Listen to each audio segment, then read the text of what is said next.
belakangnya? Ada motif lain di belakangnya. Setidaknya ada 3 motif ya.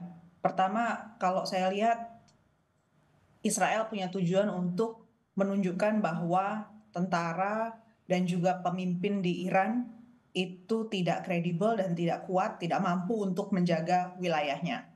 Itu satu. Karena drone yang alasannya kan drone ya, drone penyerangnya itu sebenarnya sudah ada di dalam Iran.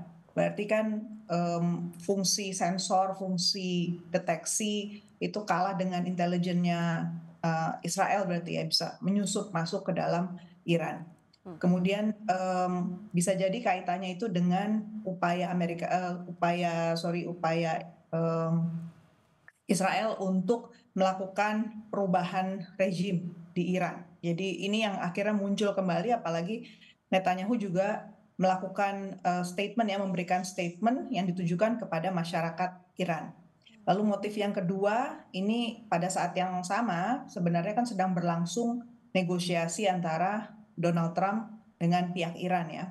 Dan walaupun pihak Amerika Serikat bilang bahwa serangan ini tanpa konsultasi dengan pihak Amerika Serikat dan tidak didukung Amerika Serikat, saya justru lebih yakin kalau melihat dari statement Donald Trump gitu ya, bahwa sebenarnya ini Amerika Serikat diuntungkan dari attack ini. Jadi kalau Amerika Serikat bilang bahwa dengan attack ini menunjukkan udahlah daripada situasi lebih buruk, kamu akan kehilangan lebih banyak, Iran lebih baik nurut saja sama Amerika sekarang. Jadi motif yang kedua itu adalah itu.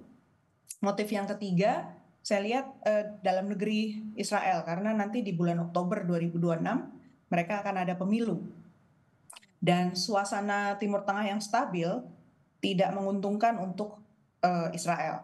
Apalagi kita sudah saksikan tekanan-tekanan dari negara-negara Eropa itu sudah mulai bermunculan ya terkait Gaza. Jadi ini salah satu cara dari pihak Israel untuk menaikkan lagi daya tawarnya di dalam negeri supaya populer lagi. Netanyahu menunjukkan bahwa ada satu musuh besar di luar sana yang harus ditangani bersama-sama.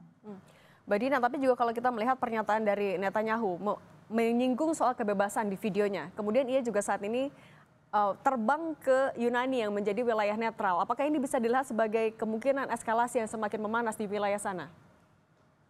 Bisa jadi, walaupun saya melihat bahwa negara-negara tetangga kemungkinan besar akan berusaha ya supaya tidak terjadi spill yang terlalu luas ke kawasan lain.